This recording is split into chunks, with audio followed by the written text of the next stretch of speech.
Hi guys and welcome back to the channel. A couple of weeks ago I released a guide covering the best ship designs in Hearts of Iron 4. However, many of you requested a more in-depth guide covering not only designs but also how to use them. Since I feel that I would not be the best person to explain how navies work in HOI4, I asked a fellow YouTuber to give me a hand with this one. Time is one of the best creators in the community when it comes to beginner's guides. So much that he even made a couple of official ones directly for Paradox. So in this video we will be covering both the most useful designs, further optimized thanks to your feedback, as well as how to effectively use them in practice. What fleet compositions you should be looking for, which missions to select for each design, and much more. If that sounds interesting, then this is the right video for you. Of course guys, if you have been enjoying my content, please do not forget to support the channel by liking the video, subscribing and leaving me a comment. Moreover, make sure to check out Hammo's channel, link in the description, as his guides and mine work perfectly together. Before we get into the designs, let's go through a refresher on how the naval mechanics work. The ships in your navy are split into three categories: screens, capital ships, and submarines. The best way to explain how these work is by showing you a naval combat. In naval combat, your screens are the front line. They protect your capital ships from enemy fire, especially from torpedoes. They target the enemy screens first and foremost, and then if there are no screens left, they'll target the backlines. As a general rule, you want a ratio of 4 screens to 1 capital ship to effectively screen them. Capital ships have the big guns with a lot of firepower. They can fire over the enemy screening line, targeting the enemy capital ships first. Aircraft carriers are technically also capital ships, but they sit behind your battleships and battle cruisers and stuff, and they are screened from torpedoes by both your screens and your other capital ships. Your aircraft carriers will then launch their planes, which will go ahead and target the other enemy capital ships. Submarines sneak in beneath the waves and target enemy capital ships with their torpedoes. They can only be hit with depth charges, which MachiavellianStrategist will explain when he talks about the research modules. When looking at the stats of your ships, there are a few important ones that you need to know, starting with the 2 main types of attack that your ships have: light and heavy attack. The guns on your screens will do light attack, targeting other screens first, and your capital ships will do heavy attack, which target enemy capitals first. Another stat that you should be aware of is AA, or anti-aircraft. When enemy naval bombers attack your fleet, whether they be from aircraft carriers or being land-based, your own ship's AA will attempt to shoot them down and reduce their effectiveness. As aircraft target the largest ships first in a naval combat, AA is typically most effective on your battleships. Speed is another stat that you should know about, and it affects a few different things on your ships. Firstly, a higher speed increases the chance for your ships to dodge enemy fire.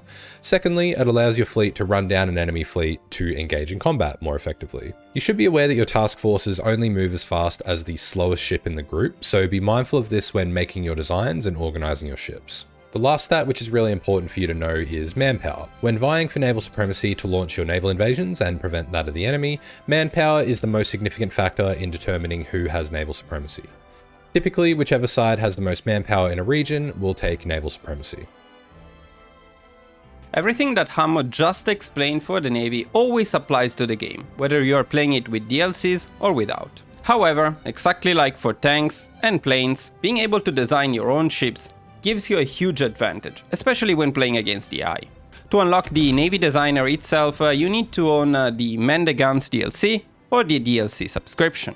You can then change modules on your ships exactly like for the tank and plane designer, in this case at the cost of Navy experience. Changing designs is not usually too expensive, so you can usually get the required Navy experience just by training your starting fleet. If that's not an option, however, picking a Navy advisor early on might be a good choice. To unlock additional modules and hulls, you will also need to complete the relative naval researches. This is a critical topic, since the Navy usually plays a much less important role than divisions and air forces. What I mean by this is that for as much as possible we want to limit the amount of research slots we dedicate to the Navy, as well as the resources and buildings we invest in it. For this reason, in principle, we are not upgrading past the 1936 technologies, especially in terms of hulls, as that's all you need to defeat the AI. The only modules that are really worth upgrading are the Fire Control System, which is actually in the Engineering tab, and the Radar Special Project, which is part not of the Naval Facility, but of the Air Facility. These two upgrades are particularly important because they directly affect your chances to detect and to hit enemy ships. It is also important to consider that refitting a navy, upgrading your existing ships, is much more efficient than building one from zero, and focusing only on a few optimized designs is often the best choice. Finally, do keep in mind that with the By Blood Alone DLC, it is also possible to take enemy navies during peace conferences, effectively allowing you to quickly build up a navy even when starting from zero. That being said, the designs we're about to introduce to you are ranked by cost effectiveness, starting with the best ones and ending with the more situational ones. And when it comes to cost effectiveness, well, nothing beats a good carrier. Carriers are the behemoths of the waves, symbols of power projection, and in HOI4 possibly the most effective type of ship when used correctly. Although they can be expensive to build, if you make the investment, they will turn even the smallest country into a significant naval power. Carriers are best used as part of a larger fleet, supported by battleships and lots of screens. They should be used to hunt and engage the enemy fleet in overwhelming numbers, letting their naval bombers decimate enemy ships while they're engaged by your frontline ships. The best mission to assign your carrier task force to is the Strike Force mission, when covering off sea zones or hunting enemy fleets. If you put them on patrol, they will absolutely hemorrhage fuel, so Strike Force is by far the most economical option unless you are the United States. One thing to keep in mind is that your task forces should not exceed 4 carriers per group. Each carrier above this limit will incur a 20% penalty to your aircraft sorties, and this can stack up to an 80% penalty. So you're better off starting a new task force with your extra carriers in them. The most important stat when building a carrier is without doubts the deck size. As Hamo explained, carriers are not supposed to directly engage in a fight. Their role is rather to allow your naval bombers to get the job done for you, as carrier naval bombers are much more effective than regular ones. The only other important stat here is anti-air, since as we mentioned, enemy bombers will target larger ships first, including carriers. All considered, this design would be my go-to when it comes to carriers. As for the naval bombers, you can just stick to this very basic design, improving the torpedoes as you unlock further technologies. In this way, 1 or 2 military factories will be enough to keep your carriers at full capacity for the entire run. One last very important thing to consider is that since naval supremacy primarily depends on the manpower, carriers are by far the most cost-effective ships at getting naval supremacy without fighting. And for this specific purpose, building empty carriers, like this one, with only the bare minimum amount of modules, is a great choice since they are particularly cheap. This strategy can be incredibly useful when playing a country that cannot compete with the enemy navies, but thanks to empty carriers can still get naval supremacy long enough to trigger naval invasions. Cruisers are probably the most versatile class of ship in the game. By adding on light guns, you can make probably the most effective type of ship in the game right now being a light cruiser. These can fill a variety of roles depending on the design. They can be stacked full of light attack and used to shred enemy screens, or given radar, sonar, and some float planes to be used as spotting cruisers to detect enemy fleets for your carriers and battleships to engage. Heavy cruisers use the same hull but sport heavy cannons. These are more like your typical glass cannons where they have a relatively high damage output but are comparatively weak, especially when you're looking at your battleships. Although they are faster, they are still quite expensive to make, and due to this, they are less used than the larger, more armoured ships. Given how versatile your light cruisers are, you can use them in almost any fleet composition. For your light attack cruisers, they can either be thrown in with your main fleet, or you can even run a navy with just light cruisers. For the spotting cruisers, these are best set to the never engage rule, broken into task forces of just 1 ship per task force, and then set to the patrol mission. Given that there's only 1 ship per task force in this fleet, you can easily afford to run them on the patrol mission for extended periods, allowing your main fleet, which is on the Strike Force mission in the same sea zones, to come out and engage the enemy once they're spotted by your cruisers. If you are looking at running a fleet made up just of lighter ships, the benefit of this is you can more easily afford the fuel cost with running them on the patrol or convoy escort missions. Otherwise, you can save that precious black gold by putting them on the Strike Force mission. It's really dependent on your circumstance. Light cruisers have a few advantages over carriers. First of all, while not as cost effective, they are individually taken cheaper. Moreover, they are much more commonly available, meaning you will likely steal some from your opponents, which you can then refit to this optimized design, and depending on the country, you might have them available from the very beginning of the game, saving you some precious research slots. Finally, while a carrier-only fleet is obviously not viable, a light cruisers-only fleet can work surprisingly well. On light cruisers, we primarily care about one stat, and that is light attack. Now, Hammo already perfectly explained the difference between light and heavy attack. What we could add to that is that the AI-made fleet are primarily composed of smaller ships, and once those are gone, well, the larger ones will not last very long. In short, this design will shred enemy fleets so quickly that they will not even have time to react. In terms of modules, you have a couple of choices depending on how much you want to invest in it. First of all, up here you can use, instead of the secondary batteries, more of these light cruiser batteries. They will increase the light attack at the cost of max speed and a slightly higher production cost. The other big choice concerns the armor. No armor means a cheaper design, one less steel per dockyard, and higher max speed. And it is absolutely viable versus the AI. Armor 1 can be pierced by the AI, but it does not cost any extra steel. And finally, Armor 2, which was our go-to choice here, cannot be pierced by the AI. Higher armor tiers should only be considered for multiplayer, as they get very expensive. As Hammo mentioned, cruisers can also play another role as spotters for enemy navies. This is thanks to the fact that they can get very good detection and high speed.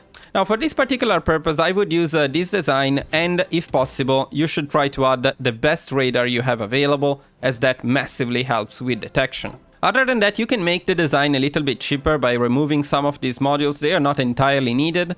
This design should never engage in battle, it's not made for fighting, but some anti-air can be good because enemy planes can still target it. The speed should always be enough to outrun the enemy fleet, so it should never have to actually fight. By far the most common ship in your fleet will be the destroyer. They are the cheapest way to get screening efficiency, and they are excellent at being a submarine countermeasure. You can also make a cheap spotting cruiser, which is a bit more cost effective than using a light cruiser. The three main types of destroyer I would recommend using are the meat shield, the anti-sub warfare or ASW, and the spotting destroyer.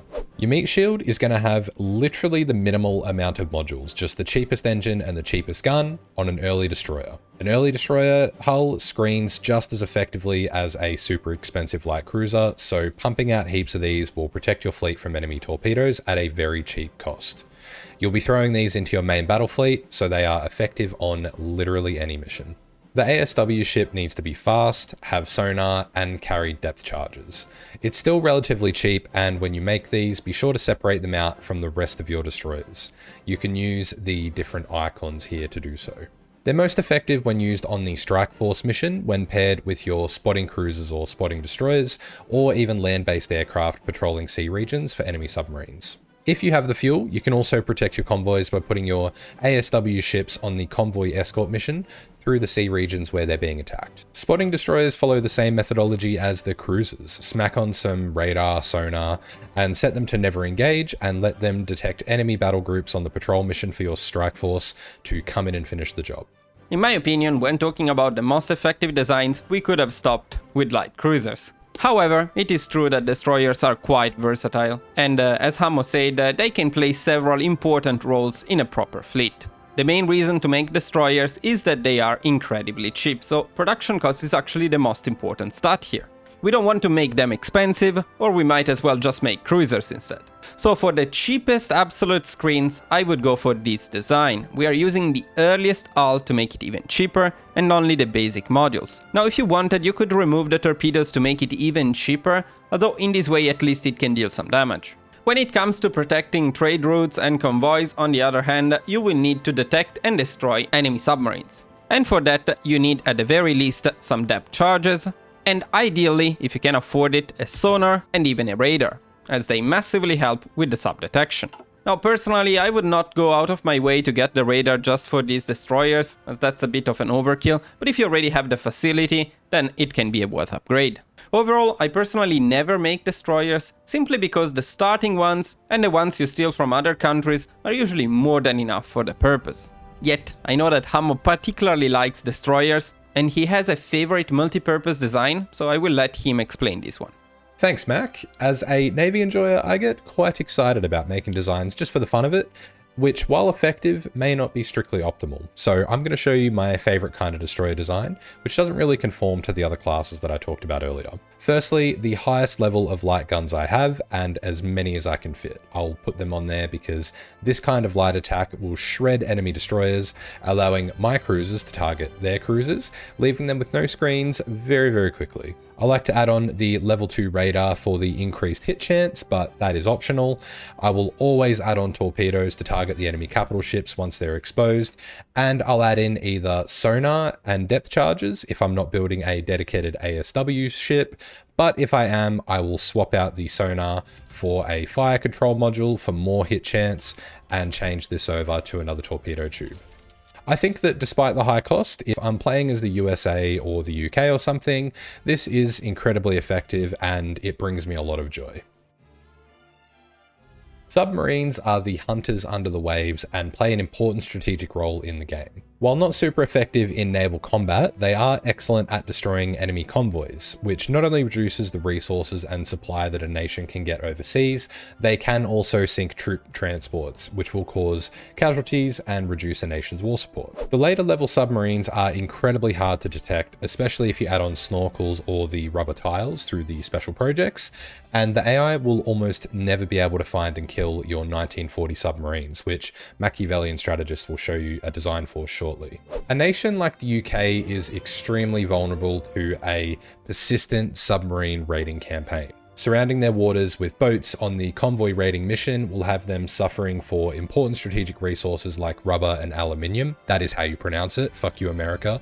And you can make incredibly cheap submarines to not put a huge drain on your industry. If you are going to be convoy raiding, you should look for natural choke points, particularly regions like the Cape Verde Plan or the African coast and Iberian coast, which is going to cut off those major and common supply routes. Submarines are best used in groups of 10 to 20 and spread out in sea regions which are both natural choke points and away from coastlines as much as possible, particularly those in the deep ocean terrain, which will reduce your submarine visibility even further.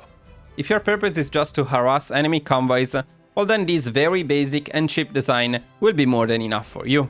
This is not really something you need, as basically any submarine you start with or you steal will be fine for the job. If you are into cheesy strategies, however, there are a couple you can do with submarines. First of all, with this design, your visibility is so low that it will be virtually impossible for the AI to detect you. Now, once you optimize this with a good MIO and ideally a good admiral, stacking sub-visibility reduction, you will be able to sink entire navies without even being detected. It's a gimmick, but it can make submarines incredibly effective and fun to use, especially later in the game. You may have noticed that in this case we did go past the tier 2 modules and hull. This can actually be a great way even for minor nations to compete with major naval powers later in the game and with a relatively minor investment. Finally, since submarines are very cheap and cannot be detected right away, you can use them to bait enemy navies into engaging you. For that, you will select only one from your fleet, you will set it on always engage, and you will assign it on a patrol mission, leaving your naval bombers or the rest of your fleet behind. This works particularly well when the enemy navies are afraid of you and will not engage you otherwise. Once the enemy fleet engages your submarine, you can use the rest of your fleet or your naval bombers to engage and destroy them, hopefully before they destroy your sub. But well, that's why they are so cheap. Obviously, these tricks, both the invisible submarines and the bait tactic, will not work against other players, so these are only meant for single player. Battleships, which for the purpose of this video includes battle cruisers and super heavy battleships, at the start of the game are being superseded by the aircraft carriers in terms of effectiveness, just like in real life. Theoretically, they should be great at naval battles, but when they can be sunk by a 30 IC naval bomber, the cost-benefit analysis starts to get a little bit stanky. Most major nations do start the game with battleships, however, and as a Navy enjoyer, I get the appeal of wanting to build them. Given that the extreme cost is usually better put towards carriers or more light cruisers though, if you want to play optimally, we would not usually recommend building them brand new for your fleet. What we would recommend as the best way to utilize the existing ones, however, is to refit them into AA battleships to protect your carriers. As I mentioned earlier, naval bombers target the largest ships first, and currently that works by the production cost or the building cost of the ships in a battle. So by refitting your battleships to be floating AA batteries with really high anti-air, they will essentially be rendering the enemy planes ineffective, as they will target them first, and it will protect your carriers and the other ships in your fleet. As a super quick tutorial on how to refit your battleships, the first thing that you want to do is rename the design so you know what it is. Keep the original name though, because what you're going to be doing is only refitting the old Queen Elizabeth class ships in this case to the new AA ones. And then when you are upgrading your modules, you want to change everything except for the gun batteries, engine, and armor. The reason is these cost a extremely high amount of IC to change, whereas upgrading your anti-air batteries, changing over your secondary batteries to the dual purpose ones, if you're the UK or someone that has them, that is going to cost you relatively little. So you can go ahead and add on your upgraded radar and fire control to increase your AA further. And then once you have completed that, you will save the design and then go into your fleet, find your Queen Elizabeth class battleships, double click on one of them to select all ships of the same class, click on refit, select the Queen Elizabeth, and then click OK. So it's going to take 123 days per ship, which you can further reduce by going into the Spirit of the Navy and getting the naval refit yards.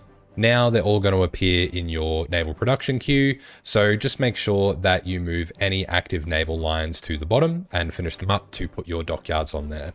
Then you can just go through each of the different ship classes one by one, creating a new design and refitting them as you see fit. Being big ISC and manpower ships, battleships are really great for gaining naval supremacy in a particular region, and their heavy tack can also be used to support naval invasions with your fleet on the Naval Invasion Support mission, which will add a shore bombardment bonus to your Marines or amphibious troops. They do use a lot of fuel, so be mindful of that and put them on the Strike Force mission where possible, but refitting them into AA battleships is probably the best way to get bang for your buck using these massive vessels. As Hamo already explained, the most important stat on both battleships and super heavy battleships is anti-air, to reduce the effectiveness of enemy planes and protect the rest of your fleet. On this battleship design we stacked as much anti-air as possible, so it is particularly good at that. It is very expensive, but you can refit your existing ones and the ones you steal into this design. For what concerns super heavy battleships, which by the way are unlocked through a special project in the Navy facility, we go for a similar concept. Once again, we want as much anti-air as possible, so we put a lot of anti-air modules up here. We also used a couple of these super heavy batteries, but you can use more anti-air if you prefer to. In my opinion, in single player, this would be quite useless. On the other hand, this can play a role in multiplayer, in which protecting from enemy bombers is much more important. Now, going back to battleships, or better battle cruisers in this case, there is another interesting feature worth mentioning, as these are the second best ship type in terms of manpower per production cost. Meaning it's another great choice to get naval supremacy without fighting, much like the empty carrier we showed at the beginning of the video. Being much more commonly available than carriers, an empty design like this one can be great at getting naval supremacy without fighting. Just to clarify, the only difference between a battleship and a battlecruiser is the armor type you pick, so make sure to pick the cheaper one for this design. Before ending the video, we also wanted to briefly mention special projects which were introduced with Götterdämmerung. And let me say, some of these special projects are indeed cool. Like for other aspects of the game, the special project version of a design is usually slightly better than the original one. For example, ice carriers have a lot more deck size than regular carriers. The fleet submarine hull is better than the regular one. The coating, as you can see, is slightly better than the snorkel, and so on. The issue is that, in my opinion, outside of a role-playing scenario, heavily investing in the Navy is never really worth it. Actually, it's already hard enough to justify building a proper fleet when you can just steal the AI-made ones and use them for naval supremacy. In short, yes, some special project designs are better than the original ones, but in my opinion, not enough to justify building a facility, recruiting a scientist, and investing into them. As much as it pains me to say it as a die-hard Navy enjoyer, I do have to agree with Machiavellian Strategist on this one. most of the time it is not really worth building a navy from a strictly optimal standpoint. You usually gain enough of a navy throughout the early game with your conquests that you don't really need to build one. It'll suit your purposes fine. And the special projects, while cool, aren't really optimal from a investment standpoint. There are much better things you could be putting your time and energy and resources into. What I will say though is don't let that hold you back. Honestly, once I learned and understood the mechanics of the Navy, it really became one of my favorite aspects of the game. And honestly, there are some times where you will not have the opportunity to gobble up other countries' navies, and you will have to know this and build up your own naval power from scratch to be able to do naval invasions. Either way, it's great fun to build it up yourself from nothing. You can come up with all the designs and see the fruits of your labor as you send the enemy ships to the bottom of the sea. Don't let your naval dreams be memes, essentially, is what I'm trying to say. As a summary of everything we said, let's take 3 practical scenarios. First case, you're playing a major, so you can actually challenge other majors in naval warfare. In this case, most of the designs we showed here are absolutely viable. If you already have a big fleet, like the US or the UK for example, you can even afford to make some of the less cost-effective ones, like the super heavy battleship. If you have a limited fleet, on the other hand, like Germany or the Soviet Union, you may want to focus only on the most effective ones in order to challenge other majors. So in that case, I would only go for carriers or even just light cruisers. Second case, you are playing as a minor, but one that has access to early expansion and to nearby fleets. Mexico, which I played recently, is a perfect example of that. With early expansion, you can easily take all of the fleets from Central and South American countries, and with those fleets you can aim at getting naval supremacy, especially if you build some empty carriers or empty battle cruisers. Fighting and defeating major fleets might prove to be more challenging. Of course, in that case I would recommend going only for the most effective designs. And if it's getting quite late into the game, well then the submarine strategy could work quite well for that. Otherwise you can focus on light cruisers, and you can even invest a bit more in researches and unlock some more advanced modules. By the way, speaking of researches, let me mention very quickly something important here. Now, some of the researches will unlock new modules, but the disadvantage of this is that you will need to refit your ships to use these modules. Other researches grant passive buffs, like this one for example. These ones are very simple to get and very useful. Third and final case, you are playing a minor, but one that doesn't have access to any nearby fleets, and actually all of the Graveyard of Empires countries fit this role quite well. So in this case, it will be very hard, if not impossible, to challenge and defeat the eye. And in this case, I would only focus on building empty carriers or empty battle cruisers, with the only aim to get naval supremacy and trigger your naval invasions. In the end, that's really all you need to win. Alright guys, and that's all we had for you today. I really hope you enjoyed this guide, as we work very hard on it. And it was all a bit of an experiment, being our first collaboration. So if you did enjoy the video, please do not forget to support the channel by liking the video, subscribing and leaving me a comment. Working with Hammo was amazing, it was a lot of fun, so hopefully this will be the first of a series of videos we will be making together. Make sure to check out his channel, link in the description, as there is plenty of quality content there, which integrates really well some of my guides. Finally, guys, please do let me know in the comments what you thought about this. Would you like me to do more collabs in future? Is there any other creator you would like me to work with? In the meantime, thank you all for watching, as usual, and I will see you guys very soon in the next video. Bye bye!